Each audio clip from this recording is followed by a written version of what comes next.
иә. Вау.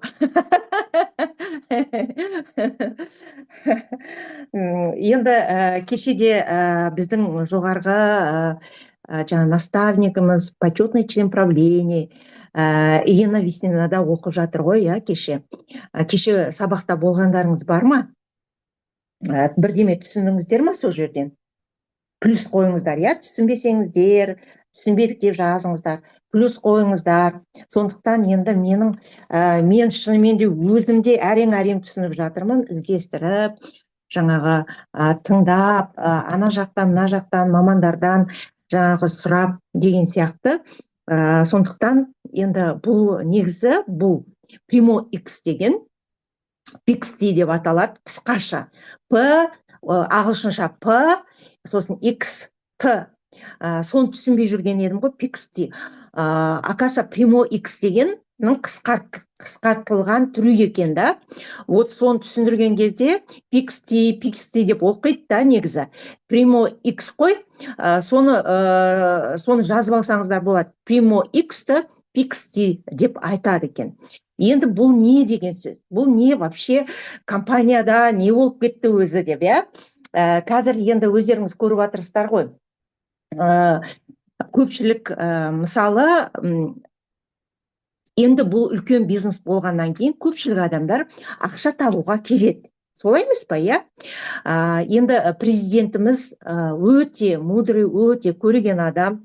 Қазіргі күнде жаңағы мына электронды ақша, валюта дейді ғой, валюта. Криптовалюта емес, бұл жаңағы бұл кәдімгідей Тиньшидің ішкі жағынан өзі шығарған жаңағы валютасы.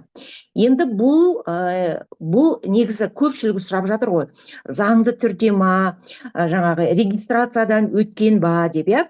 Бұл именно жаңағы неде, Нью-Йоркта, биржада кәдімгідей өзі жаңағы официально тіркелген, жай ғана жаңағы пайдаланбайды бұны. Өздеріңіз білесіздер, компания ашық түрде шығады ғой рынокқа. И сосын кейін бұл жерде сіздің бүткіл жаңағы алған токендарыңыз жоғалып кетпейді.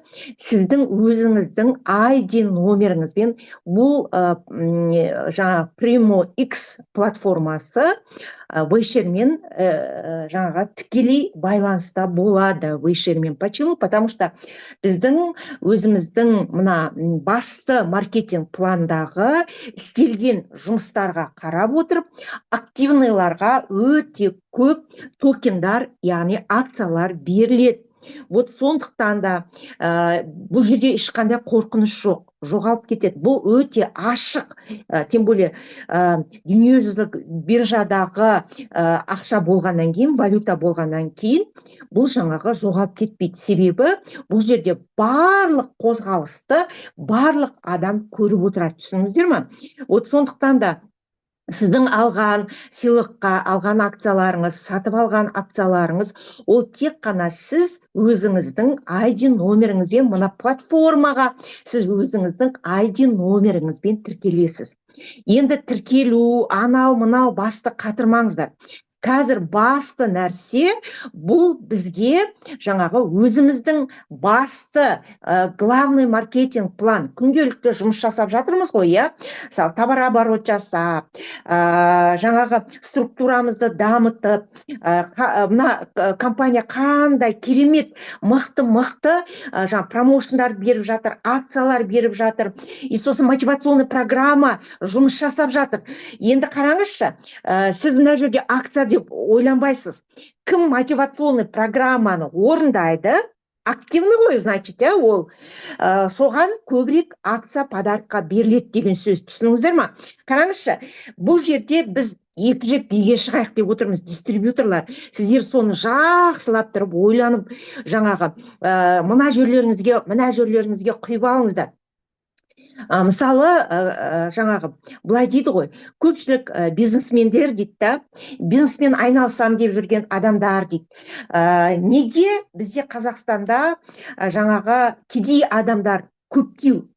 Одан кейін жаңағы бизнестар құлдырап кетіп жатқан адамдар неге көптеу? Себебі жаңағы олар біздің, әсіресе біздің қазақтар көп ойланады екен.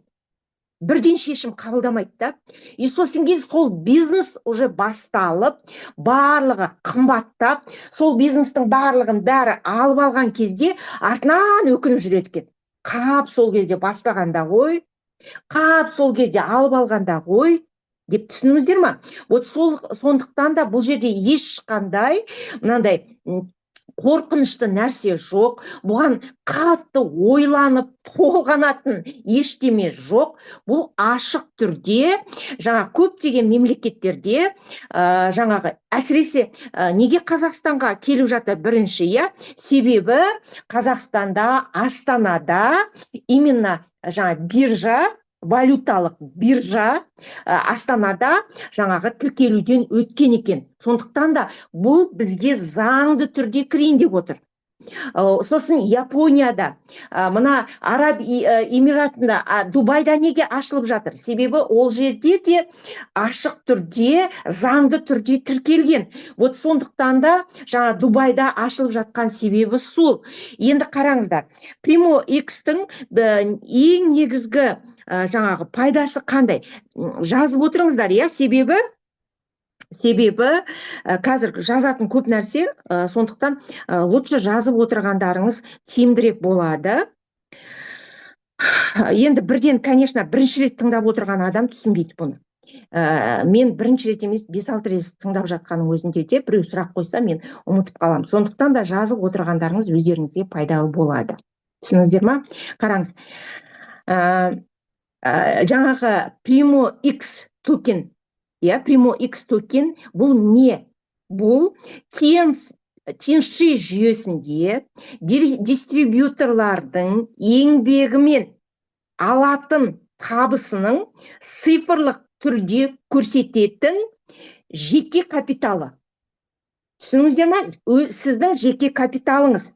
Яғни компания дистрибьюторлардың еңбегін құнсызданып кетпес үшін қазір көп жағдайда, міне 2026 жылы көп бизнестар банкрот болайын деп жатыр, жаңағы инфляция жүрейін деп жатыр. Сондықтан да біздің компанияның президенті біздің алып жатқан табысымыз құнсызданып кетпес үшін, себебі мысалы жаңағы именно халықтар қазір зарплатасы аз, бірақ барлық нәрсе қымбаттап жатыр, сондықтан халықтың алатын зарплатасы құнсызданып кетіп жатыр. Сондықтан да компанияның президенті біздің еңбегіміз құнсызданбас үшін арнайы осы Primo X активін енгізіп отыр. Құнсызданбас үшін, біздің табысымыз одан сайын көбею үшін, сол үшін бұны жаңағы ойластырып компания бүткіл дүние жүзімен жаңа контрактыға отырып, жаңағы мықты үлкен жаңағы крупный компаниялармен жаңағы контрактыға отырып өткенде өздеріңіз көрдіңіздер ғой, тікелей эфир, тек қана жаңағы лидерларға болған екен ғой, тікелей эфирда жаңағы контрактыға отырып жатыр. Сондықтан да бұл жаңағы біздің еңбегіміздің, табысымыздың құнсызданып кетпесі үшін осы Primo X PIXT-ді біздерге кіргізіп отыр екен. Енді қараңыз, бұл PIXT, бұл кәдімгі ақша.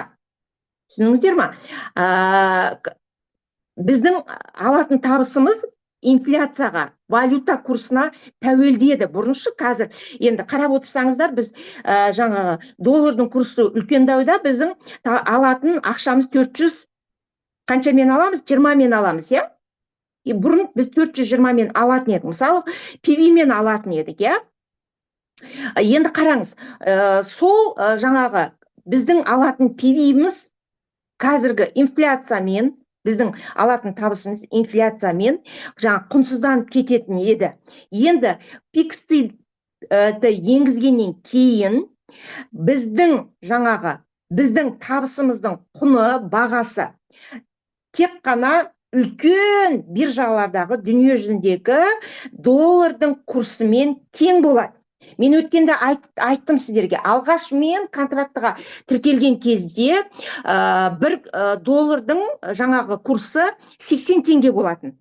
Ал қазір қанша курс? 500 бірдеме, иә? 80 теңгеден 500-ге дейін көтеріліп кетті. Олай болатын болса, біздің табысымыз ешқашанда Pixty арқылы ешқашан түспейді екен. Түсініңіздер ғой.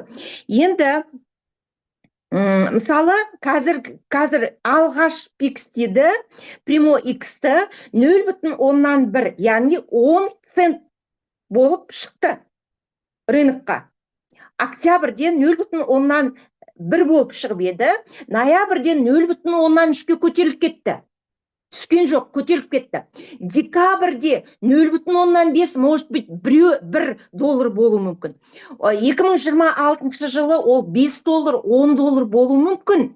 Біз оны білмейміз. Түсініңіздер ма? Вот сондықтан да біздің табысымызда өсіп отырады екен. Ешқашанда төмен түспейді.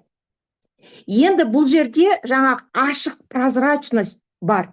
Ашық. Бұрын бізде айына бір рет қана есеп келетін болса, жаңағы есеп, біздің ақшамыз, иә, табысымыз. Қазір барлық жаңағы блокчейн біздің жаңағы неде көрініп отырады барлығы. Біз қанша түсті, қанша проценті көбейді, ақшамыз мынандай сатып алған, немесе сыйлыққа алған акцияларымыз қаншаға көбейді. Соның бәрін прозрачно біз платформада, жаңа біз кіретін платформада бәрін көріп отырамыз. Жұмыс нәтижесінде табыста бәрі ашық түрде көрініп отырады. Түсініңіздер ма? Енді үшінші, тұрақтылық пен қолжетімдік. Бұл өте тұрақты және қолжетімді. Бұрын банкке тәуелді болатынбыз, иә? Жаңағы, мысалы, Каспий банк, Народный банк деп, банк жабылса, немесе техникалық проблемалар болатын болса, көпшілік жерлерде ақшаны уақытысында ала алмай қалады. Ал енді бұл жерде, Pixty интернет бар жерде, барлық жерде жұмыс жасай береді. Интернетіңіз жақсы болса, жаңағы интернетіңіз жақсы істеп тұратын болса, уақыт өтпей кез келген жерде, кез келген елде сіз Pixty'мен табысыңызды, жаңа акцияңызды ала аласыз. Түсініңіз ба? Енді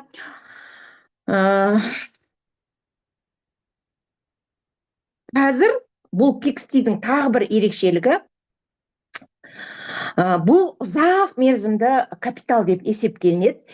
Мысалы, қараңыз, сізде мысалы бізде кейбір дистрибьюторлардың, енді біздерде жаңадан келген дистрибьюторлар, пока мына жаңағы бизнестің фундаменті жақсылап құрылғанша, товар оборот бірде түседі, бірде көтеріледі, табысы бірде түседі, бірде көтеріледі, иә?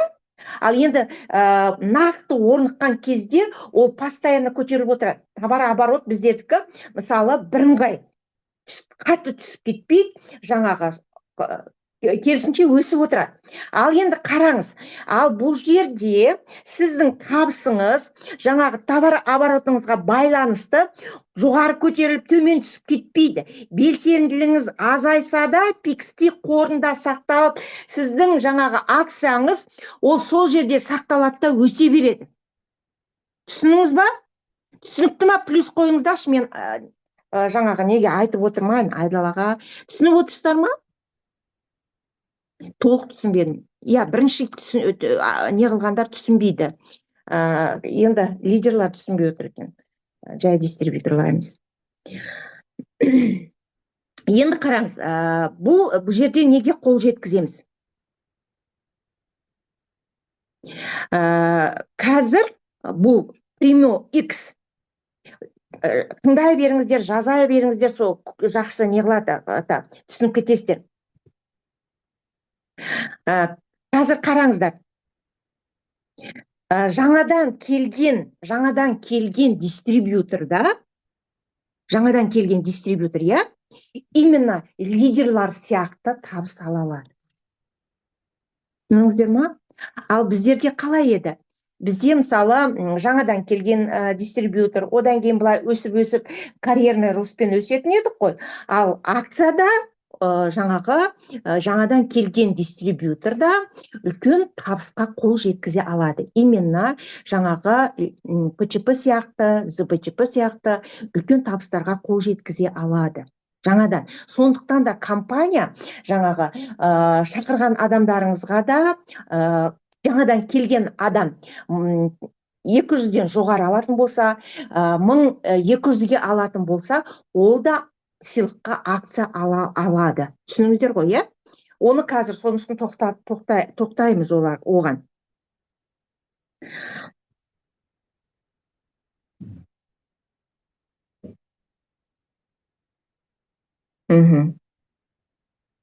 Енді қараңыз, Тиньшидің Пиксте қанша жерде жұмыс жасаса да сонша қымбат болады. Мысалы, Америкада мысалы мына ненің кардицепстің бағасы өте қымбат, Қазақстанда одан арзандау. Солай ғой, иә? Ал енді бұл жерде олай болмайды.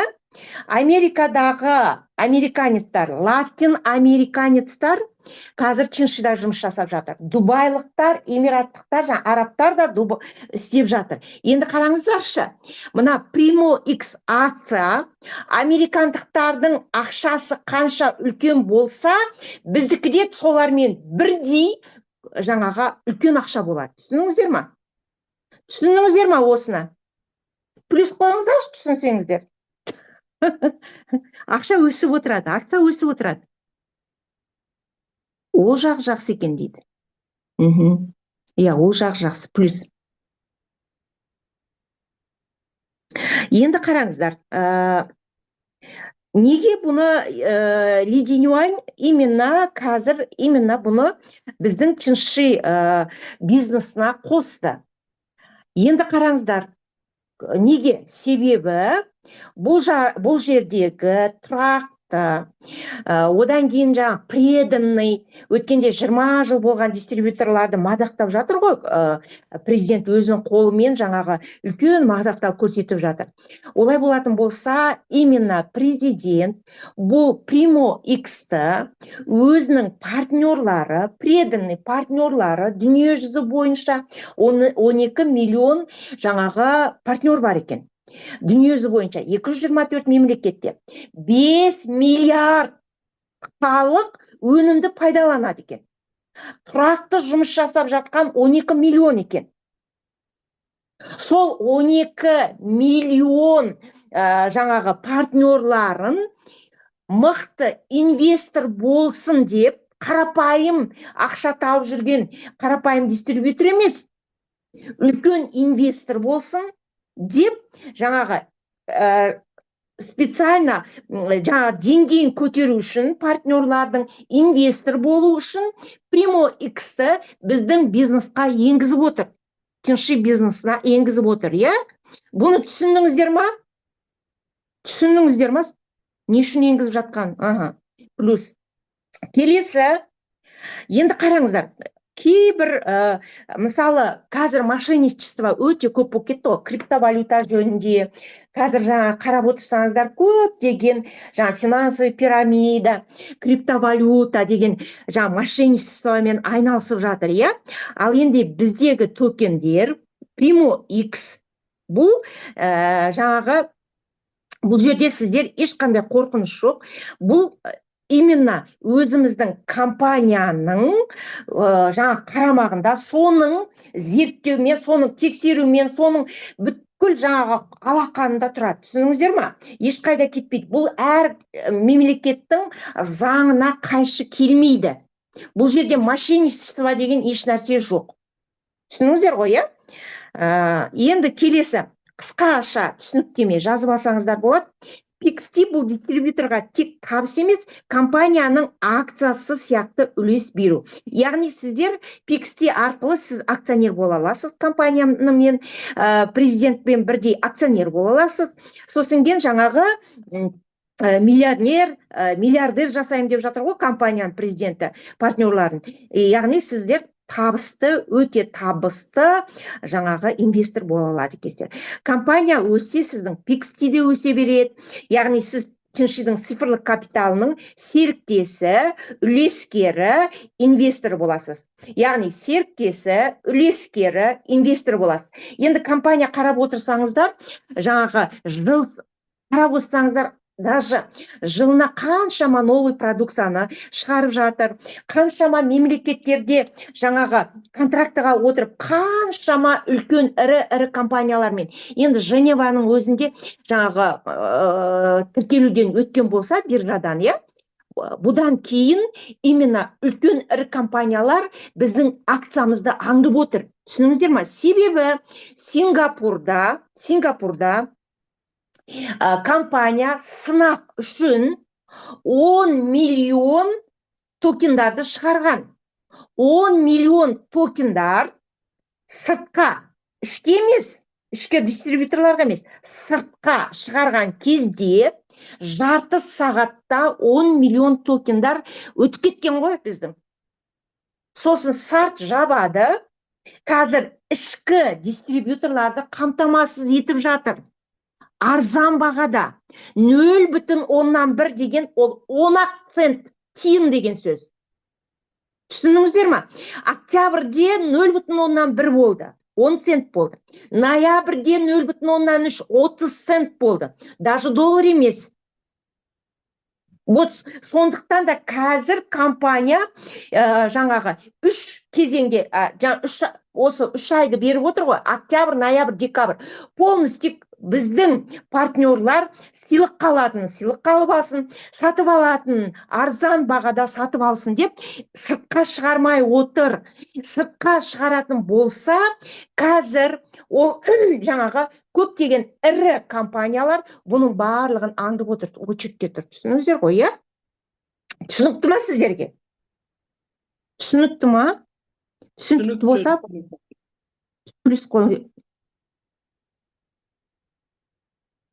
Жаңа ғана айттым, Каусар, қайталамаймын, токендер деген не дейді? Токен, цифрлық ақша.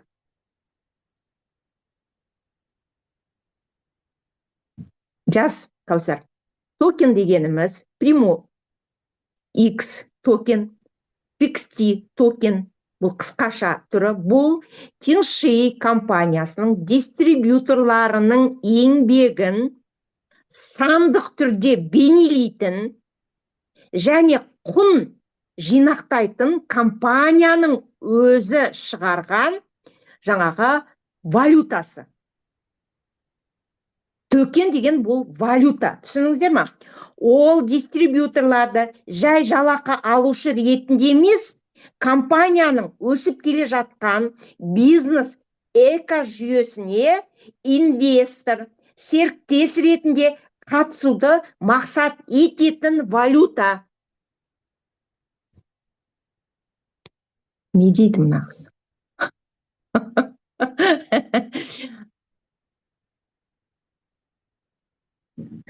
Токеннің анықтамасын түсіндім дейді. Молодец. Хорошо. Жақсы. Құп болады. Токендер байитын болды ғой.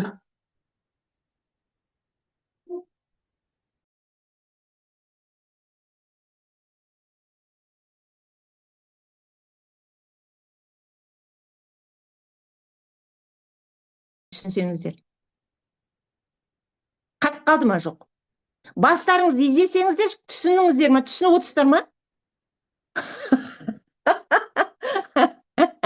Ойбай, Нұрсұлу ханым, Гүлжанар ханым, молодец, молодец. Гүлайна, түсініп отырсың бай?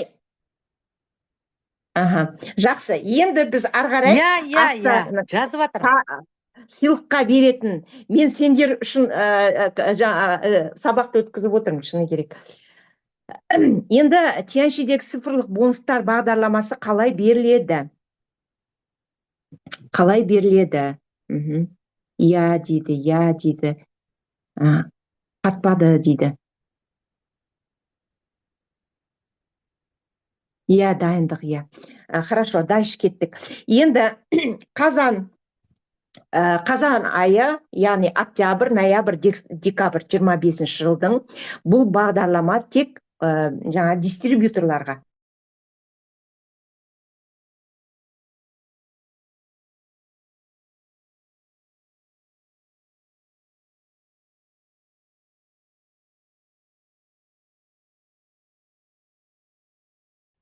Бірінші жазыңыз, цифрлық бонус токен компанияның блокчейн жүйесіндегі цифрлық сыйақы түріндегі табыс алу. Яғни сіз жаңа цифрлық табыс аласыз. Бірінші несі. Екінші, цифрлық бонустарды. Бірінші, сіз жаңағы бонус ретінде аласыз. Жаңа мына өзің главный маркетингтағы біздің маркетинг планда как партнер, как дистрибьютор жұмыс жасағаныңыз үшін сіз цифрлық бонус аласыздар. Бұл токендарды жаңа сыйлыққа аласыздар. Біріншісі сыйлық аласыз. Маркетинг план бойынша жақсы жұмыс жасағаныңыз үшін, оны қазір айтам, қандай жұмыс жасаған үшін жаңағы бонус аласыз, сыйлық аласыз деген сөзі ғой. Компания сыйлық.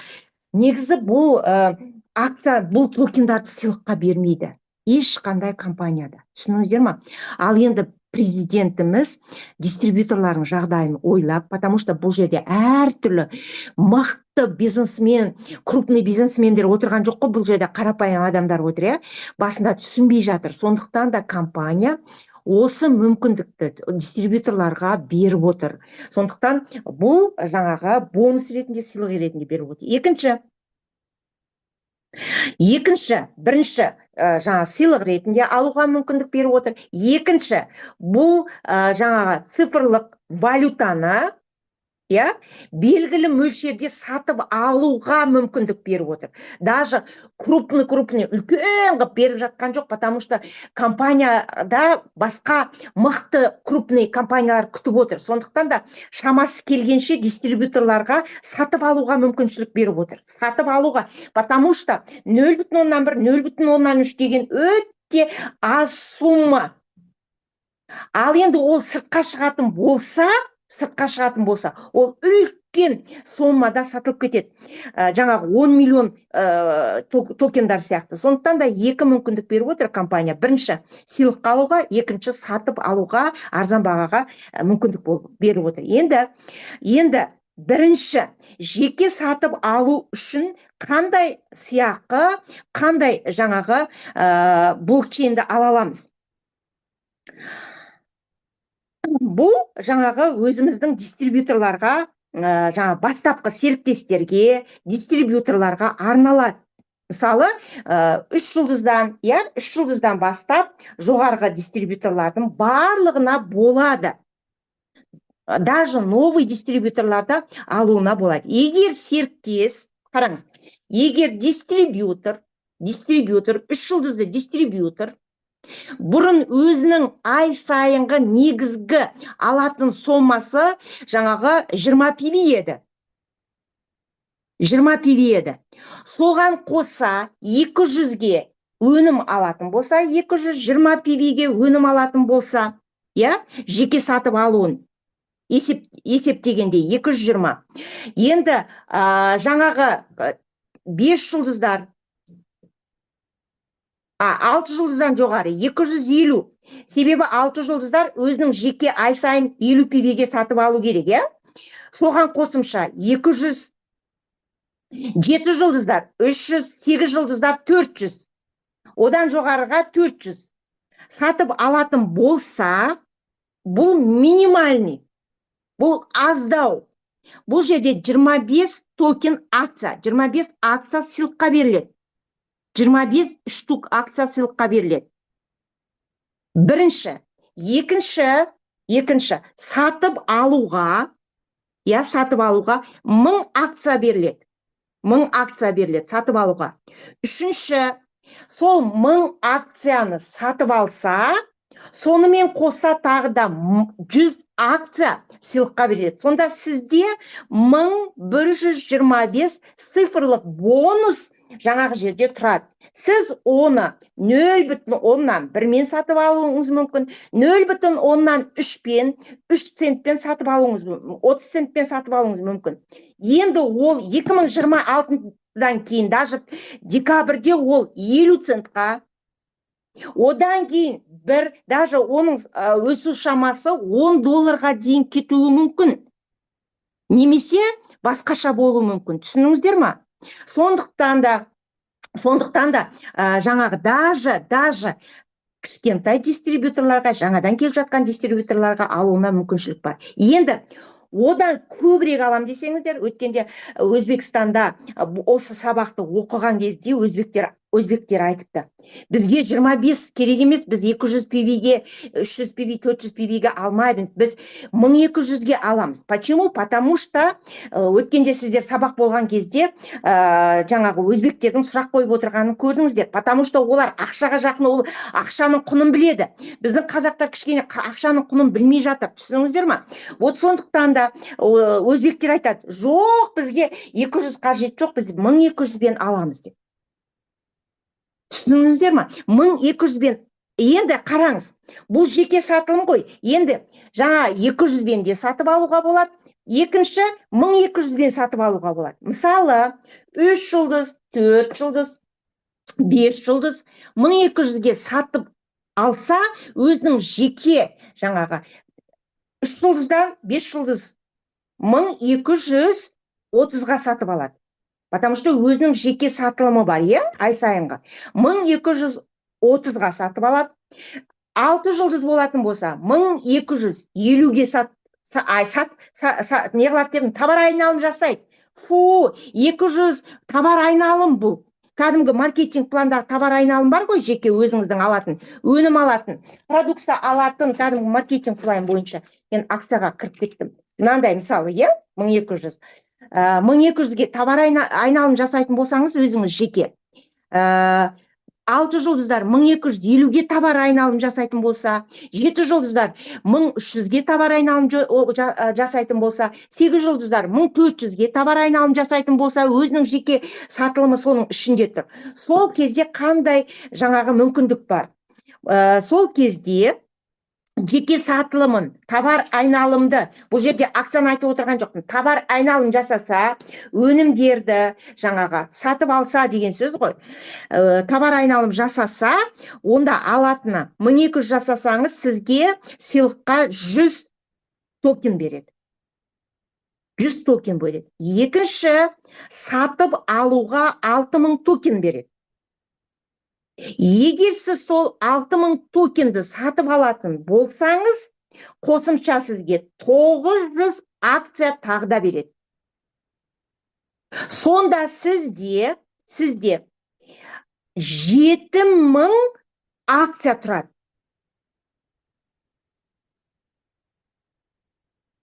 Артынан сұрақ, артынан сұрақ қоямыз. Түсінікті ма? Осы жер түсінікті ма? 1200-ге жасасаңыз, 1200 өзінің жеке товар айналым бар. Плюс 1200. Түсіндім дейді. Каусар түсінсең болды, главное. 1200-ге жасасаңыз, 7000 акция өзіңізде болады. 7000 акция өзіңізде болады. Гүлайна, түсіндім дейді. Енді қараңыз, егер де сіз 6000-ды алмайым десеңіз, жаңағы минимал 1000 алуыңызға мүмкіншілігіңіз бар. Бірақ 9000 емес, 900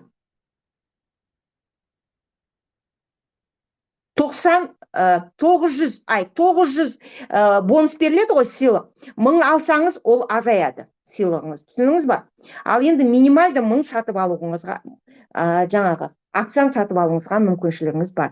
Түсіндіңіздер ма? Енді екінші ұсыныс. Түсініп отырсыздар ма? Бастарыңызды изеңіздерші, пожалуйста. 7000 токен беріледі, 7000 тағы да айтам, қайталаймын осы жерде. Егер сіз бастапқы маркетинг планмен, как дистрибьютор, өзіңіздің личный жеке номеріңізге 1200-ге товар айналым жасайтын болсаңыз, 1200-ге товар айналым жасайтын болсаңыз, 3 жұлдыз, 4 жұлдыз, 5 жұлдыз 1230-ға товар айналым жасаса, 6 жұлдыз 1250-ге товар айналым жасайтын болса, жеке нөміріне, 7 жұлдыз 1300 товар айналым жасайтын болса, 8 жұлдыздан жоғары қарай 1400 товар айналым жасайтын болса, компания 100 акцияны сыйлыққа береді. Бірінші. Екінші, 6000 акцияны арзан бағамен сатып алуға мүмкіншілік береді.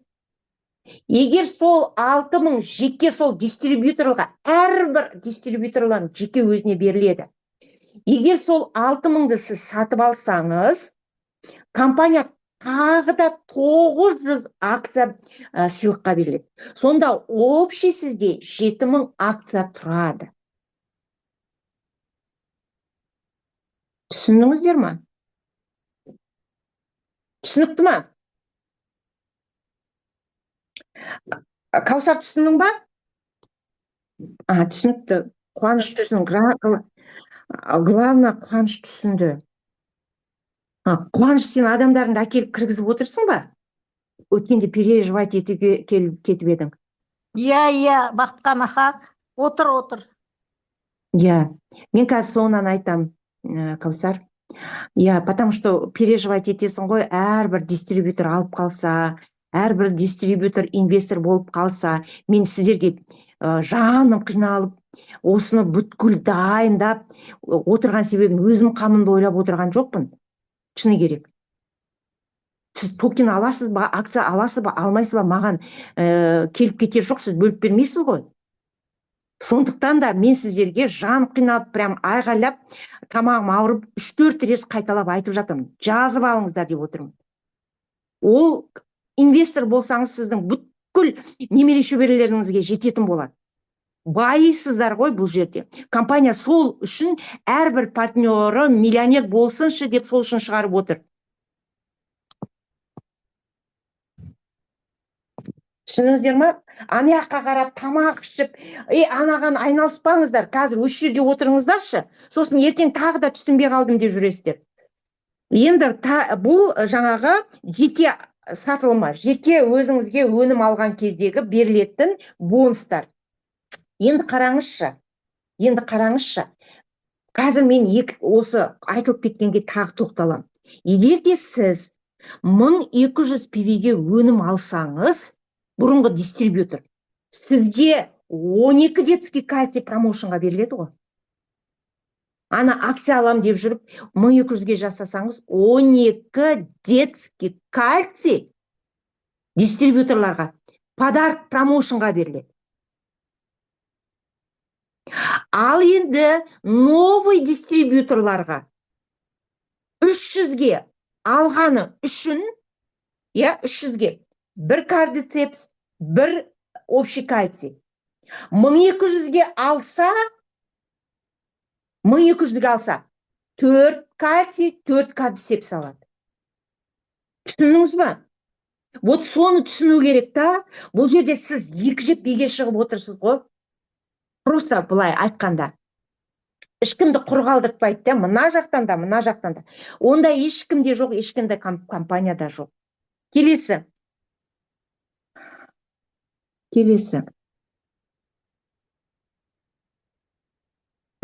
Айнұра, түсініп отырсың ба?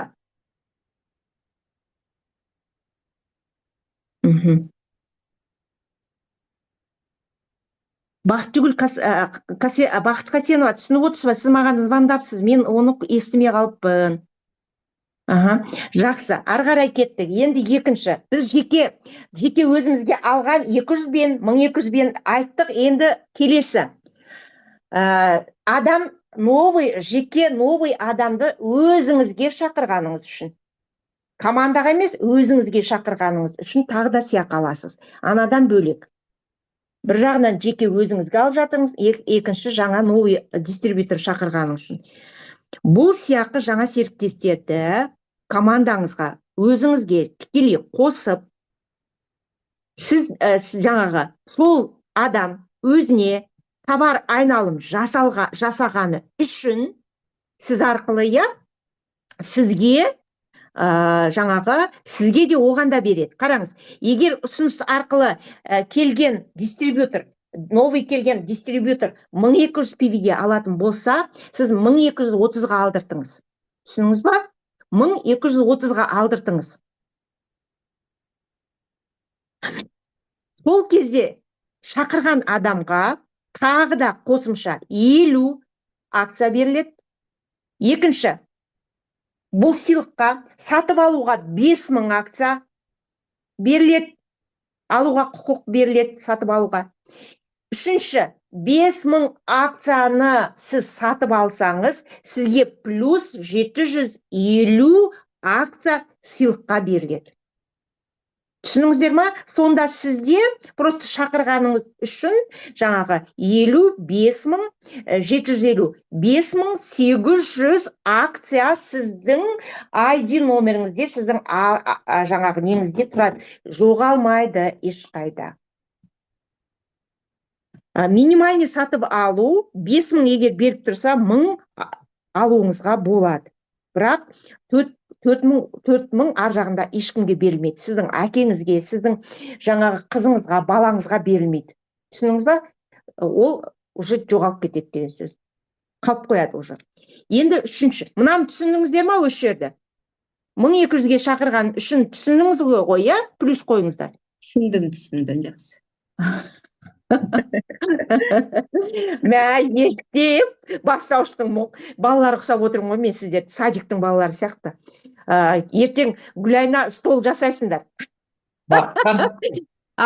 Бақытхан, мына жерде мысалы, ол мысалы айтады, мен 5000-ға берді ғой, 5000-ға алмайын, 1000-ға алмайын, 500-ға аламын десе, олай да алуға болады ғой бөліп, Жоқ, нақты 1000-ға ғана алу керек. Тек қана 5000-ға берілетін болса, 1000-ға ғана алу керек, 1000-ға. 500-ге алуға Сол нақты айтса, біреу может 500-ға аламын деп сөйтіп етсе. Мен айтып отырмын ғой, минимальный сатып алу 1000 деп. 500-ге енді қара, Бақытхан, тағы да сұрақ. Жақсы, түсінікті. Енді қараңыз, мысалы ол мысалы бір айға беріледі ғой. Мысалы айдың басынан, мысалы 29-нан келесі айдың 28-ге. Оны соңынан айтам. Жақсы. Соңынан айтам. Бұл тек қана ноябрьге. Мен сіздерге ноябрьге айтып отырмын. Октябрьге емес, октябрь өтіп кетті уже. Осы айда айтып отырмын. 28-не дейінгіні айтып отырмын сіздерге. Түсініңіздер ма? Декабрь емес, декабрьде тағы да өседі. Сондықтан мен тек ноябрьде айтып отырмын. Ноябрьде орындау керек бұны. Енді екінші кетті. Бірінші, өзіңіздің жеке номеріңізге алғаныңыз үшін 200-ге, 1200-ге. Одан кейін жаңағы новичокты шақырғаныңыз үшін айтып кеттім, я? Енді үшінші, бұл команданың товар айналымын өсіргеніңіз үшін. Командалық товар айналым өскені үшін. Енді қараңыз, бұл жерде өзінің проценттері бар. Мысалы, қараңыз, бұл блок статусы жоғары серіктестерге арналған. Сыйақы алу үшін сол 7 жұлдыздан жоғары қарай.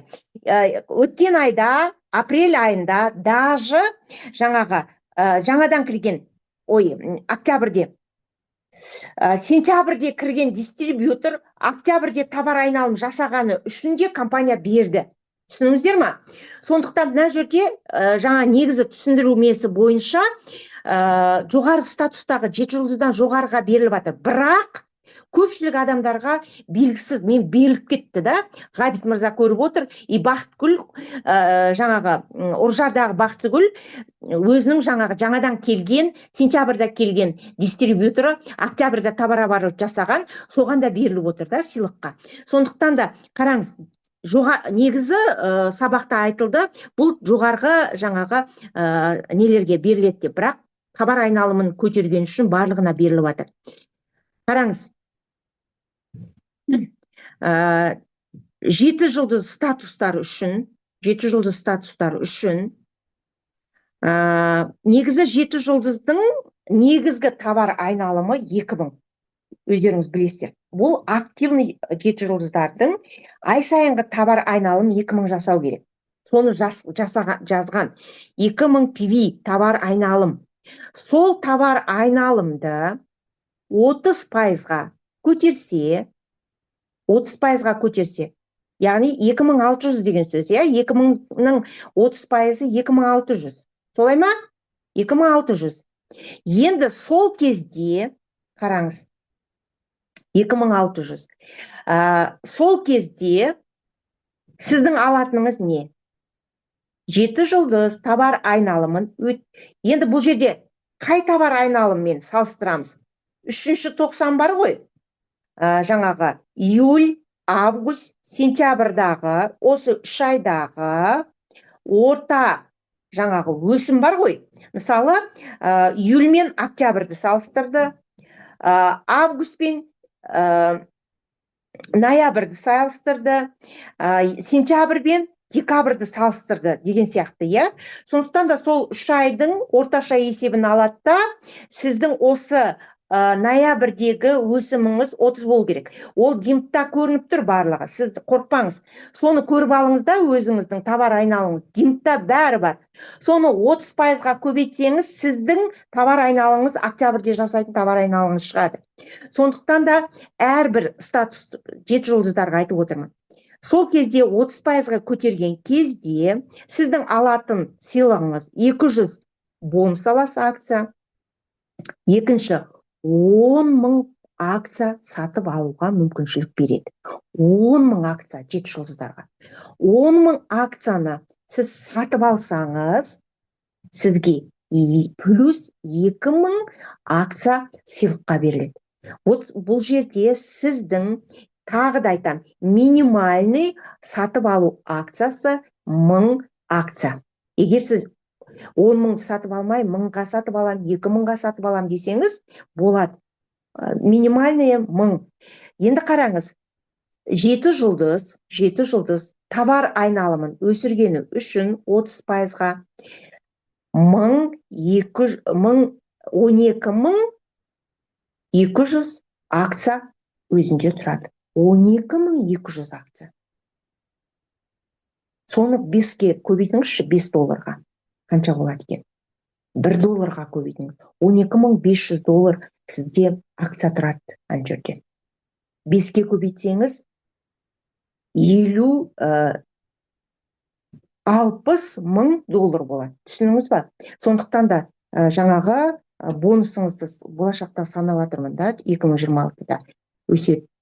Енді осы түсінікті ма 7 жұлдыздар? Келесі 8 жұлдыздар үшін плюс қойыңыздаршы. Түсініңіздер ма? Плюс. 7 жұлдыздар түсінікті ғой, иә? Енді 8 жұлдыздар.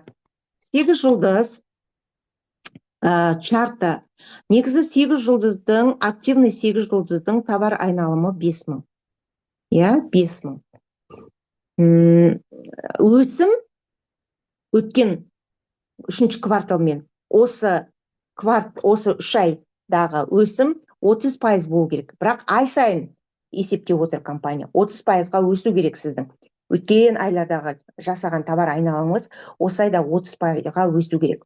Ал енді главный 8 жұлдыздың, активный 8 жұлдыздың товар айналымы ай сайын 5000. Мен бір байқағаным, Талғат екеуміз сөйлесіп отырып, жаңағы именно активный дистрибьюторларға табысты деген маркетинг план бойынша алатын табысымызды өсіріп жіберген ғой. Представляете? После неден кейін, оптимизациядан кейін. Сондықтан да активный болуға тырысыңыздар. Түсініңіздер ма? Акция да активный. И мотивационный программаны орындайсыздар. Сондықтан да 3 жеп бір берге шығасыздар ғой. Түсінікті ма? Ол жерде табыста мықты. Активный 8 жұлдыздар 5000 жасап отыратын болса, сіздің алатын табыстарыңыз өте көп. Сондықтан қараңыз, 8 жұлдыз осы айда өткен жаңа кварталда салыстырғанда 30%-ға көтерсе, 8 жұлдыз не алады? 300 акция сыйлық қалады. 300 акция сыйлық қалады. 15.000 акцияны сатып алуға құқық береді компания. Егер 15.000 акцияны сатып алсаңыз, сізге плюс 3000 акция сыйлыққа беріледі. Сонда 18300 акция сізде тұрады деген сөз. Бұл тек қана сіз жаңағы товар айналымды көтергеніңіз үшін. Ал енді жеке өзіңіздің алғаныңыз үшін, адам шақырғаныңыз үшін ол бөлек. Енді қараңыз. Бұл 8 жұлдыздар үшін. 8 жұлдыздар түсіндіңіздер ма? Плюс қойыңыздаршы. Гүлайна. 8 жұлдыздар түсіндіңіздер ма? Ләззат ханым, түсіндіңіз ба? мүмкіндік береді дейді. қайталашы бақытқан 8 жұлдыз. 8 жұлдыз өткен 3-ші кварталмен салыстырғанда осы ноябрьде 30%-ға товар айналымын көтеретін болса, көтерсе, бірінші 300 акция сыйлыққа беріледі, токен, 300 сыйлыққа беріледі, 15 мыңы сатып алуға құқық беріледі, право беріледі. Үшінші, сол 15 мыңды сатып алсаңыз, сізге плюс компания 3 мың бонус тағы береді. Түсінікті айттым деп ойлаймын енді. Білмеймін. Түсініңіздер ма? Келесі, жоғарғы бронзовый левтан серебряный, золотой левтарға арналады. Мысалы, активный бронзовый лев. Бронзовый лев дегеніміз бұл 2-8 жұлдызы бар дистрибьютор. Ай сайынғы товар айналымы негізгі активный бронзовый лев жаңағы 10 мың PV товар айналым жасайды айна. Егер сіз осы айда 20%-ға товар айналымыңызды көтеретін болсаңыз, товар айналым көтеретін болсаңыз, сіз не аласыз? 500 бонус аласыз, сыйлық. 20 мың сізге 20 мыңды жаңағы сатып алу құқығы беріледі. 20 мыңды сатып алсаңыз, 5 мың жаңағы сыйлыққа бонус беріледі.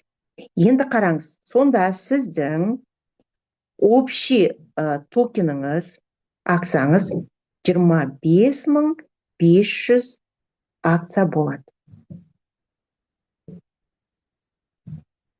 Даже $1 көтерілген кезде 25 500 сізде уже жаңағы сіздің акцияңызда тұрады. Ал енді бұл 2 еселенсе, 5 еселенсе, қанша болады өздеріңіз санап аласыздар. Ал енді бронзовый лев басқаларға, барлық дистрибьюторларға өзіне берілген құқығы берілген бонустарды минимально 1000 акцияны сатып алуға құқығы бар. Егер 20 мың берілгенді сатып алмайым десеңіз, онда 1000-нан жоғары сатып алуыңызға мүмкіншілігіңіз бар. 2000 мың. Енді ескертулер. Золотой лев, серебряный левтар жаңағы өздеріңіз оны білесіздер, Мына жерде Ғабит мырза өзіңіз кім білесіз ба?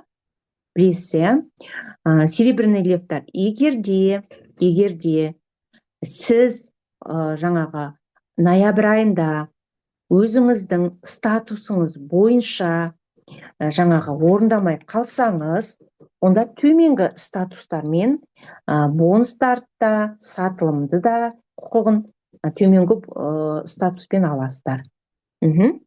Ол түсінікті. Енді маңызды ескертпелер. Барлық жаңа токендар, барлық бонустар, бұл сіздің жасаған маркетинг план бойынша жасаған товар айналымыңызға, өсіміңізге, жеке сатылым жасағаныңызға, жаңа адам тіркелгеніңізге байланысты, PV-ге байланысты беріледі.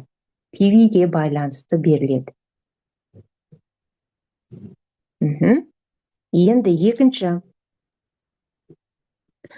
жаңа серіктестерге, жаңаға компанияға кіріп, товар айналым жасаса, минимальная 200 немесе жаңағы 1200 жасайтын болса, оларға да беріледі. Келесі. Жаңа командалық өсім жайлы жаңа айттым сіздерге, өткен үшінші квартал бойынша товар айналымды өсімін сол бойынша есептейсіздер. Жаңа статус белсендігін орындамаса, өзіңіздің қазіргі отырған статусыңызды орындай алмай, саңыз, онда төменгі статустардың талаптары бойынша беріледі. Енді қараңыз, қосымша бонустар, нақты сатып алу, жаңағы айтып жатырмын ғой, үшінші берілетін бонустар сіздің нақты сатып алатын акцияларыңызға байланысты беріледі. Мысалы, жаңағы мен айтып кеттім, бронзовый левке 20 000 бонус беріледі, 5 000 жаңағы сыйлық берілетін болса, сіз 1000-ға алатын болсаңыз, немесе 2000-ға алатын болсаңыз, сізге 5 000 берілмейді, одан төмен беріледі. Түсініңіз ғой, иә? Одан кейін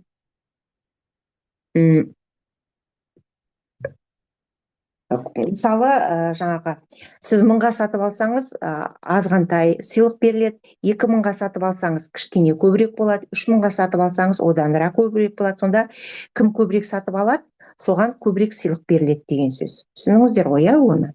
Енді бонустарды сатып алу бағасы.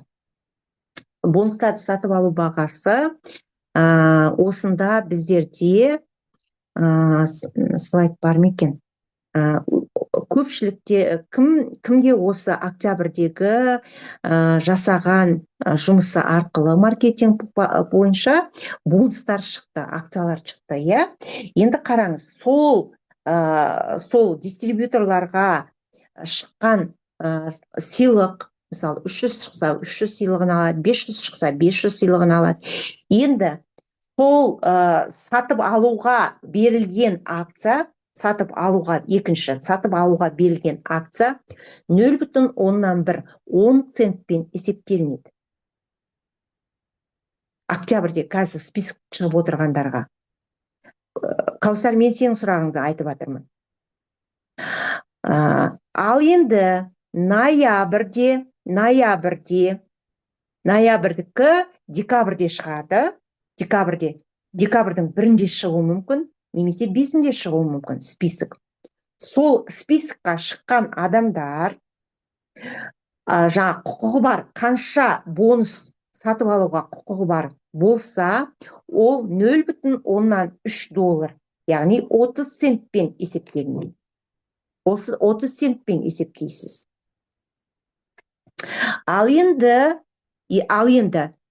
жаңағы желтоқсан айында, декабрь айында да бізге берейін деп отыр. Сонда 3 айға берілген ғой, октябрь, ноябрь, декабрь.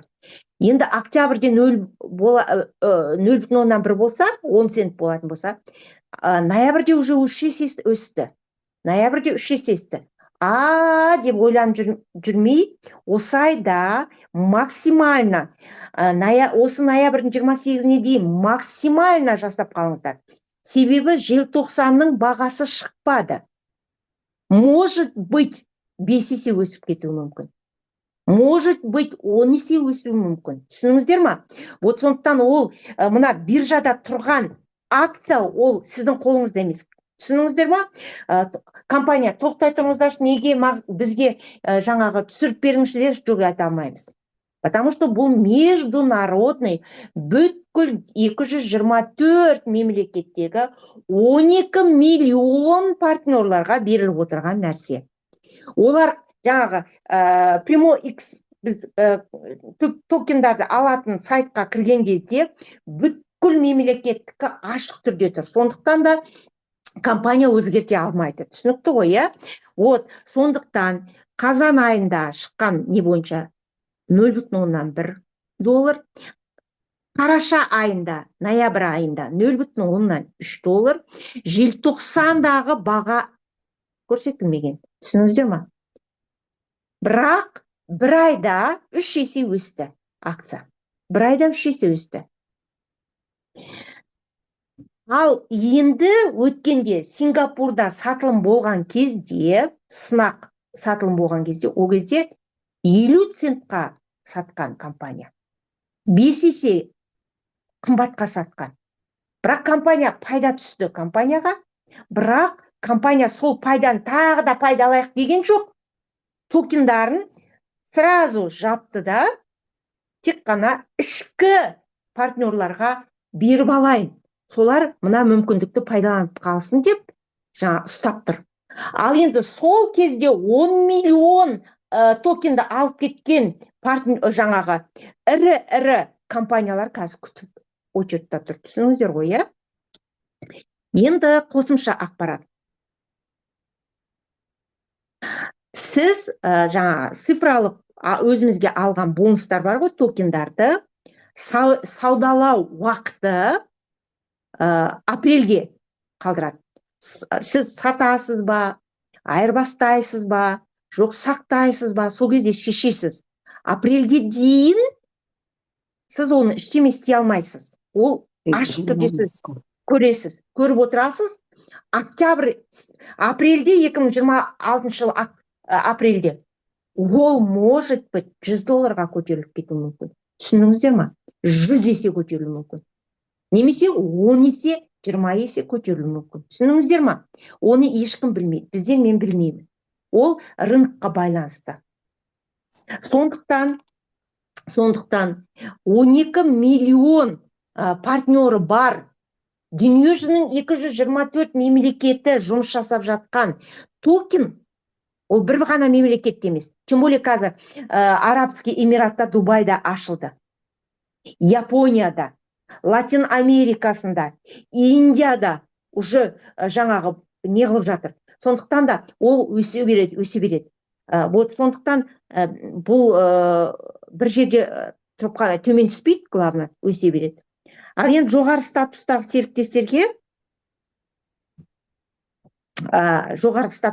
барлық серіктестерге компания сол октябрь, ноябрь, декабрьге жаңағы қосымша жеңілдіктер беріп қойды. Түсініңіздер ма? Вот сондықтан да енді қараңыздар. Жаңағы біздің басты қазіргі ойбай ана платформаға қалай кіреміз, қалай көреміз деп бастарыңызды қатырмаңыздар. Потому что уақыт бар. Октябрьде орындағандар, фамилиясы шығып тұрғандар, 15 декабрьға дейін өзінің берілген акциясын сатып алуға құқығы бар акциясын 15 декабрьға дейін сатып алады. 15 декабрьға дейін сатып алады. Сондықтан да 5-10 декабрьға дейін уақыт бар. Ана неге? Октябрьде жасағандар тіркелуге. Түсініңіздер ма? Ал енді ноябрьде жаңағы акция алғандар біздер 30 декабрьға дейін сатып алуға мүмкіншілігіміз бар. Сондықтан бастарыңызды қатырып, оны ойламаңыздар. Қалай кірісеміз анаған, қалай кіреміз жаңағы. Оны жақсылап тұрып қазір біздің өзіміздің айтишниктар жақсылап тұрып біздерге қалай кіру жолын көрсетеді. Главное, интернеттерін мықтылап алыңыздар. Интернетті мықтылап алу керексіздер. Оны тез кіреді оған. Ойбай деп отырмайсыз, түсініңіздер ма? Ол международный платформа болғаннан кейін жаңағы ал енді оған өзіңіздің ID номеріңізбен жаңағы кіре аласыз.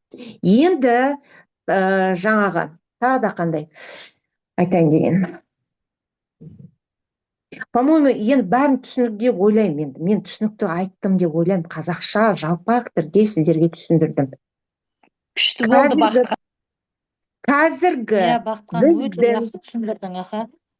Қазіргі біздің істейтін нәрсеміз, басқа нәрсеге бастарыңызды қатырмай, ноябрьдің 28-іне дейін жақсылап тұрып, жаңа товар обороттарыңызды көтеріп, мына темпта тұрған, ұйықтап жатқан дистрибьюторларыңызда новый продукция бар.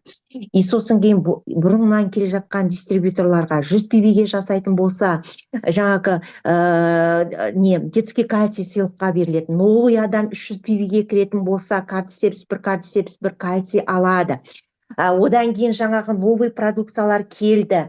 Осы акцияларды айтып, жаңағы не қылсаңыздар болады. Ал егер айта алмайым десеңіздер, онда тез кім айта алмайды, адамдары дайын зум ұйымдастырамыз. Түсініңіздер ма? Зумда айтамыз. Соған жаңағы засыздар ма? Яза деңіздер. Яза. Аха. Сондықтан ал енді Талғат мырза бар ма екен? Мен айтып біттім. Талғат мырза бар ма? Талғат мырза. Талғат мырза, сөйлейсіз ба? Отыр Талғат. Талғаттар көбейіп кетті ғой. Талғат мырза.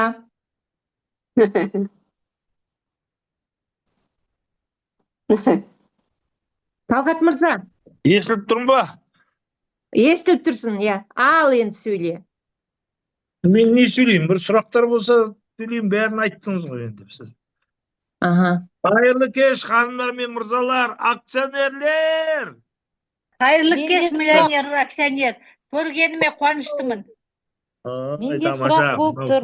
Мысалы, Талғат, менде жаңа бақытқан түсіндіріп айтты ғой. Акция қанша тұрады? Мысалы үшін 1000-ды, 5000, 10.000 акцияны сатып алу бағасын айтып жіберсең.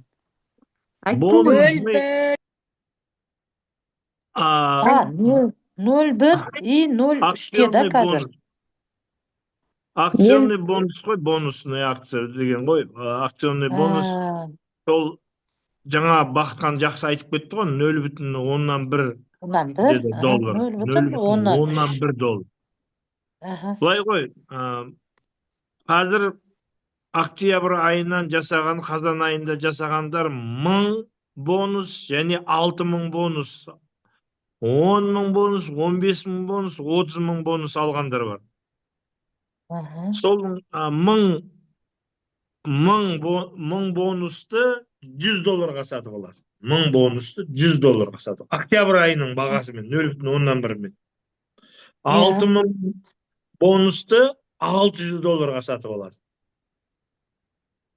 Бұны қайда құямыз? Сатып алғанда қайдан барып сатып аламыз?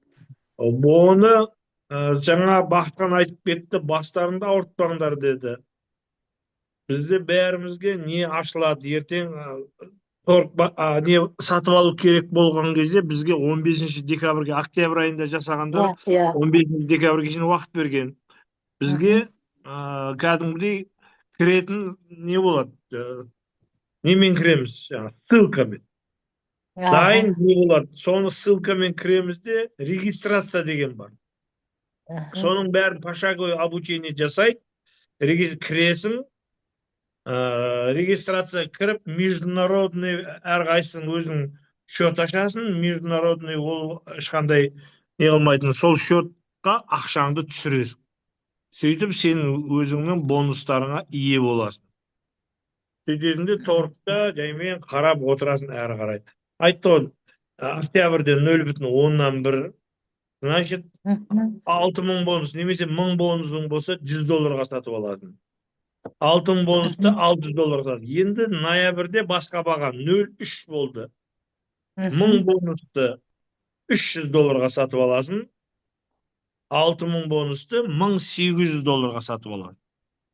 10.000 бонусыңды екібастан 3000 долларға сатып алады. 30.000-ға барлар 9000 долларға сатып алады өзінің бонустарын. Мысалға 3-4 декабрь айының 31-не шейін бұл жүреді. Декабрьдің 31-де тоқтайды да, содан бастап апрельдің басынан бастап, апрель айынан бастап торық басталады. Сол кезде қандай баға болады? Енді жаңа бақытқан айтып кетті ғой, азайып қалмайды. Ешқашан жаңағы қорғанда 0,5 долларың бар ма, содан төмен түспейді. Енді жоғары жағы, енді биржа болғаннан кейін, жоғары жағы қанша болатын бір алла біледі. Несімен бізге қарай көреміз. Жалпы жаман болмайды компанияң, несі жаңағы токендердің бағасы өте жоғары болады деп мен сенем. Жақсы бағадан мүмкіндік неден бөлек табыс табуға болады. Енді әрі қарай Бронзовый лифтер, маңдайыңа менде тағы бір сұрақ. Бронзовый, серебряный, золотой лифтер өздеріне 1400 пивиге алып қойған дұрыс, иә? 1400-ге алса 200 неге кетеді да, өзінің жаңағы подтверждение активациясы Иә, кетеді да, аха. 1200-ге жаңағыдай сіз не аласыз. Жалпы барлық Бонустар беріледі, аха. жаңадан келген адамыңа да, 3 жұлдызға да, 4 жұлдыз, 5 жұлдыз, 6 жұлдыз бәріне де сол 200 пиви мен 1200 пиви. 200 минимальный, 1200 максимальный. Одан жоғары баға жоқ. Екеуінің ортасында да баға жоқ. Жаңа сосын түсінікті болу үшін айтайын, 200 кейбіреулер ойлап қалады екен, 200-ді екінші рет алсам тағы бір 200-200-ден бола ма дейді. Жоқ, онда жоқ. 200-ге бітті. Минимальный аласың, жаңа 1000 бонус аласың. 25 подарка, 1000 бонус, және 1000 бонус сатып алған үшін 100 токен подарок. 100 бонусный не. Ал егер 1200 Мына жерде бір 6000. Мына жерде бір түсінікті. Мына жерде әріптестеріміз жазыпты. Сонда бізге не пайда деп жазыпты? Рита ханым. Енді қараңыз. Бұл айтылып жатқан жаңағы акционный бонустар. Бұл кәдімгідей биржа сияқты. Мысалы, кеше Нұржан Балташ неге пример келтірді ғой, биткоин деген ең шыққан кезінде, бастапқы кезінде биткоинға ең бірінші рет 10.000 биткоинға 2 пицца сатып алған. Ең бірінші бағасы 10.000 биткоинға 2 пицца сатылған. Ал қазіргі таңда сол биткоинның, 2-ақ пицца келетін биткоинның қазір өте үлкен бағада. Қазір барлығына доступны емес, өте қымбаттады, көтеріліп кетті деген сөз баға. Қазір биткоиндардың пәленбай миллион болып кетті. Доллармен есептегенде. Сол секілді деп мысалға келтірді. Біздің де токендеріміз ол акция сияқты құнды қағаз. Цифровой ақша дейді ғой, цифровой не. Ал ол енді сіздерге айтып отыр ғой. Октябрь айында 0,1 доллар болды. Ноябрь айында 0,3-ге көтерілді баға. Енді спрос көбейгеннен кейін. Енді декабрьде 0,5-ге дейін барады деген қауесет бар. Одан да жоғары болып кетуі мүмкін. Ал апрельге барғанда сол 0,5-тен ешқашан төмен болмайды. Енді біз сіздерге айта алмай отырмыз, ешқайсысы айтып отқан жоқ. Оны бір Алла біледі, сол кездегі акцияның 3 ай бойғы сатылымына байланысты апрель айында баға шығады. Баға мен ойлаймын азаймайды. Төмен қарай түспейді, 0 болып қалмайды. Сондықтан сен мысалы қазір декабрь айында мысалы 0,5-ке барғанның өзінде сен әр акцияңды 0,5 пен жаңағы енді 1000 бонус шықса 500 долларға, 10.000 бонус шықса 5000 долларға сатып аласың. Ал ертегі апрельдегі продажға шыққан кезде сен ондай арз болмайды. Сен 5000 доллардың үстінен тағы 5000 доллар көруің мүмкін, даже 50.000 долларға шейін көруің мүмкін. Біз оны компания бізге айтқан кезде енді қатты былай көтере бермеңдер деді. Бірақ 0 болмайды ештеңе. Кім білет, сол уақытқа байланысты. Биржа деген сондай ойын ол да. Акция егер зымырап көп көтерілген болса, апрельде сатып өте көп пайда тауып қалуы мүмкін. Сондықтан жаңағы кто не рискует, тот не пьет шампанское дейді. Енді бұл компания болғаннан кейін компанияның адамдары ғана бұл жерде. Сондықтан Ли Динюань, мысалы сіз 500 доллардан сатып алған акцияңызды енді 500 доллар қалдырмайды деп мен ойлаймын. Тұрғанда ол төмен түспейді, тек қана өседі ғой, значит. Үстінен бірге көріп кету мүмкін, бірге 10 көріп кету мүмкін. Но сіздің сол акцияңыз өзіңізде қалса, бір 5 жылдан кейін бір акцияңыздың, бір токеніңіздің өзі 1000 доллар болуы мүмкін. Бір токеннің өзін 1000 доллардан сатуы мүмкін. Соған дейін көтеріп кетуі мүмкін. Ойлашы, сізде 1000 токен бар. 6000 токен бар. Ал бір токеніңіз $1000-ға құнданып кететін болса, 5 жылдан кейін, 10 жылдан кейін, сен қандай ақша табасың білесің ба? Ол кезде сенде доллармен $6 миллион ақшаң болады. $6 миллион ақшаң болса, сен жаман боласың ба? Сондықтан оның бәрі игра, биржада баға ол бір алла біледі. Маңдайымыздан көреміз. Енді бұған компания қатысқаннан кейін, компания өзінің акциясы, мен ойлаймын, дүниежүзілік не болғаннан кейін өте арзан болып қалмайтынына мен кәміл сенемін. Түсіндіңіздер ма? Сондықтан кто не рискует, тот не пьет шампанский дейді. Шампанский нөл болып қалмайды сенің долларларың, құрғанда сен бірнеше есе көп қылып ақшаға кейін акцияны сатып жіберсең, ақша істеп қалады деген сөз ғой. Енді дополнительный доход, қосымша табыс. Талғат мырза, саламатсыз, бір сұрақ қойсам бола ма? Болады. Бізде мына списокта тұр ғой, мысалы аты жөнімізбен шығып, подарок 25 деп жазылып тұр. Права на закуп 1000 деп тұр. Яғни біз 25 деген не? 1000 түсінікті, енді бізге правамыз бар, 1000 жаңағы токенге дейін сатып алуға. 25 бізде саған подарок токен.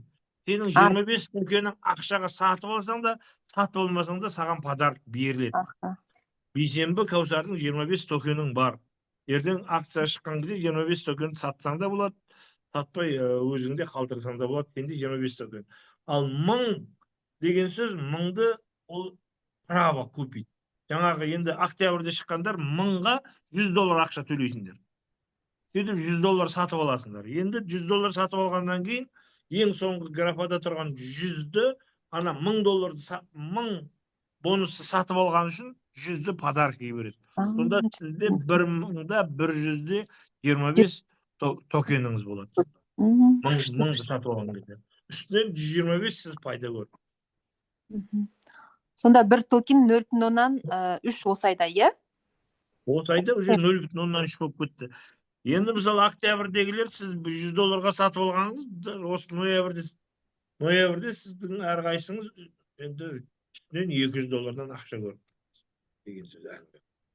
Сондықтан одан да тұлмайсың. $500 көбейіп, $5 0,5 центке көтеріліп, $500 сатып алсаң да кимейсің деген сөз ғой. Бұл акция болғаннан кейін ешқандай бұл төмен түспейді, арзан жерге ұрылмайды деген сөз. Түсіндіңдер ма? Баға жерге ұрылып қалмайды. Бірақ енді Лидиньян бізге не қалып жатыр, ақша тапсын дополнительный деп. Сондықтан жерге қарап қалмайдымыз деп ойлаймыз, енді рисковать етеміз. 5.05 емес, $10 болса да, 10 цент болса да, сен бірге бір көресің ғой. Ал октябрьде алғандар 9 пайда көреді. $100 алғанды $1000-ға сатады. $100-дан $900 пайда көреді. Ол да $900-дан ондай доход қазір ешқандай бизнестерде жоқ қой.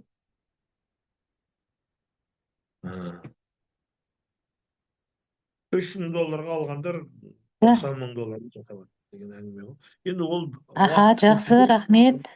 Біз енді құдай емес, октябрь, жаңа апрельде қандай бағада шығатын, енді бір алладан сұраймыз, дұға жасаймыз. Жақсы бағада болды.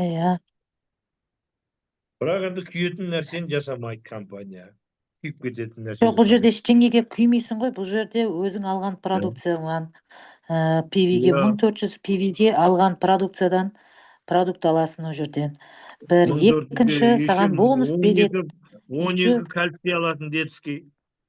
Енді 25-20% скидкалар беріп жатыр саған. Одан артық не керек енді? Жасап алсын деп жатыр, әбден жасап алсын ақшаны деп жатыр. Осын жасасақ, еще тағы 200 подарка берсе, еще бонус берсе, ол жаңағы қанша 20,000 бере ма, қанша бонус берсе де, енді бізге мына список шығып тұрғандардың барлықтары 15 декабрьге, менде мысалы үшін екеу, $200 дайындап қоюым керек. Қараңыздар. Қараңыздар, не? Менің ақасы нем өшіп тұрыпты, бағанан бері сөйлеп жатырмын. Менің микрофоным өшіп тұрыпты ғой. жыбырлап тұрды. Иә, қараңыздар, октябрьде 0,1 болды, иә. Ноябрьде 0,3 есе өсіп кетті. И бұл токендар жаңадан шығып жатыр да. Түсініңіздер ма? Жаңа биткоин жаңадан шыққан кездегі бағасы қанша болды? 2 пицца сатып ал бір биткоинға 2 пицца. 10 мың биткоинға 2 пицца 10 мың биткоинға 2 пицца сатып ал. Қазір ол 10 мың биткоиніңіз миллиард болып кетті. Кеше Виснина сабақ өткенде айтты ғой, Чащин деген өзінің дистрибьютор бар. Сол айтқан ғой, бір биткоинді біреуге подарыққа бере салып едім депті. Сол жарты жылда дейді, бір үй соған, енді Россиядан бір үй алып алған ғой. Өскені соншалық. Көрдіңіздер ма? Вот сондықтан да оны енді біздер, ол международный биржа болғаннан кейін біздер оны айта алмаймыз. Бірақ көп жаңағы нелеріне салыстырғанда жаңағы өсіп отыр. Ешқашанда төмен құламаған, орташа болып қалмаған, өсіп отырады. Енді қараңыз, сіздер айтуыңыз мүмкін, мен сатып алдым. Апрельде биржаны ашқан кезде сіз сатып беруіңізге болады. Ақшаңызды қайтарып алуыңызға болады. 2 еселеп, енді 3 есе болып жатыр ғой. 5 есе болады, 10 есе болады. 10 есе қып сіз өсіріп алсаңыз да болады. Немесе қайтадан жаңағы қойып қойыңызға болады. Ол 10 есе емес, может 100 есе, может 1000 есе өседі. Түсініңіздер ма? Сондықтан біз оны білмейміз. Бірақ төмен түспейді, бірақ өседі. Сондықтан бізде деп қалмау керек та. Жақсы. Басқа сұрақтарыңыз бар ма? Рахмет, Талғат, жақсы нәрсе айттың. Барлықтарыңыз түсінікті деп ойлаймын. Құрманғали мырза, түсініңіз ғой, иә? Жаңа бір сұрақ қойды ғой, оны кім сатып алады деп ше. Біреу жазып жатыр еді. Оны қайда сатады, оны кім сатып алады? Гүлмира. Гүлмира? Енді оны акциямен айналысып жүргендер жақсы біледі. Бұл международный биржа. Қараңыз, компания әлі сыртқа, бір-ақ рет сынақ үшін сыртқа шығарған, 10 миллион токен сатып, жарты сағатта сатылып кеткен. Ол 50 жаңағы неге 0,5-ке сатқан компания. Шығарасап 0,5-ке сатқан, 5 есе қымбатқа сатқан. Енді қараңыз, дүние жүзінде 12 миллион дистрибьютор бар. Плюс 60 миллион. 60 миллион. 60 миллион ба? 5 миллиард потребительдер бар екен. 5 миллиард потребительдер. Олардың бәрі қазір уже естіп жатыр. 5 миллиард дистрибьютор естіп жатыр. Кейбіреулер естімей қалып жатыр, кейбіреулер түсінбей қалып жатыр. Енді өскенін көргеннен кейін олар қайтеді? Долгий сұраққа неде сатып алады. Сол өскен кездегі бағамен. Апрельде биржа ашылған кезде қандай баға болады біз білмейміз. Сіз сол кезде сатып жіберіп, биржада алып сату деген жүреді. Оны енді көпшілігіміз түсінбейміз. Алып сату. Тез біреулер сатып алады сіздікін. Түсініңіздер ма? Оны сіз білмейсіз кім сатып алатынын. Дүние жүзі отыр ол жерде. Сатпай қалмайым деген сөз жоқ ол жерде. Сатып жібересіз. Сатып жіберсеңіздер де болады. Ақшаңызды өсіріп сатып, ақшаңызды қайтарып алсаңыз болады. Или сақтауыңызға болады. Мен кішкене қосайын ба? Қосайын. Мынау қазір акционер дейді ғой. Акционерный компаниялар бар. Акционер ең дүние жүзіндегі миллиардерлердің қолында мынау 2 iPhone шығаратын 2 не бар. Біреуі жаңағы iPhone, екінші Samsung. Міне бұл 2 компания, мысалы сен осы 2 компанияның акциясын сатып алсаң, бұл 2 компания ешқашан акциясы бір рет төмен қарай түсіп құлдыраған емес. Мысалы сен iPhone-ның 1000 акциясын және Samsung'ты 1000 акциясын сатып алсаңыз, екеуі ровно тұрады. Жарыс, екеуі бақталас компания. iPhone шығарса, iPhone 17 шығарса, Samsung не қылады? S20 па, S20 FE шығарады, осы 20-қа көтере береді. Сол сияқты екі акция, сол компаниялар ешқашан төмен қарай акциясы құламаған. Tianqi компаниясы 95-тен бері жұмыс жасап жатыр. Биыл 33 жылдығы болды. Tianqi компаниясының акциясы ол ешқашан құлдырамайды да. Бұл компания өспесе ешқашан төмен қарай құлдырамайды. Өйткені біздің өніміміздің дүниежүзілік несін сіздер білесіздер. Сондықтан өте мықты, өте өздерінің сенімді компания. А енді Tianqi'ге сенбесеңдер, онда не стоит рисковать. Онда отырайық үйде бәрі. Сондықтан бұл өте мықты компания. Сондықтан ешқандай қорықпай не қылуға болады. Сетевой компаниялардың ішіндегі жер бетіндегі көп мемлекеттерде ашық түрде жұмыс жасайтын. Өзің білесіңдер, Қытайда 16 жылдан бастап, 16 жылмен кешегі пандемияның кезінде көп компаниялар жабылды, көп компаниялар тексеруден өтпей қалды. Ли Цзиньюанның Tianqi компаниясы барлық тексеруден өтті. Ешқандай Қытайда деген, мен Қытайда 23 жыл Қытайға бардым. Қытай деген байып кеткен. Өте бай болып кеткен. Мен 16 жылға барғанмен 23 жылға барғаным жер мен көктей. Сонда көп компаниялар документ жағынан, жаңағыдай не жағынан келмей құлдырап жабылып қалды. Ал Ли Цзиньюан, біздің Tianqi компаниямыз, соның сынақтың барлығынан өтті, қазір мықты жұмыс істеп жатыр. Сондықтан біз мықты компаниядамыз, ешқандай қорықпай алға қарау керек. Сосын өзінің дистрибьюторларын Ли Цзиньюан ешқашан да тастамайды. Сондықтан компанияның председатель правлениеге сенейік, болашақта акционері болайық. Жақсы бағалы қағаз ғой, ешқашан шыққан кезінен енді шығып жатыр ғой токенді. Енді бұл бағасынан ешқашан төмен қарай құлдырамайды. Ол компания өнімі жүріп тұрса, компания құламаса, бұл токендердің бағалары ешқашан төмен қарай құлдырап нөлге бармайтынына біз кәміл сенеміз. Сондықтан бұл бір мүмкіндік, дополнительный доход, дополнительный қосымша табыс. Жай ғана болашағың, семьяң. Ол туралы Ли Цзиньюан талай айтқан. Мен ешқандай акциямды сырттағы нелер ақшаға сатпаймын. Менің акциям өзімнің дистрибьюторларымда қалады. Акцияны менің дистрибьюторларымда болады. Мен ізіме еріп маған сенгендердің бәрі өте бақуатты, бай болады деген осының әңгімесі бар. Сондықтан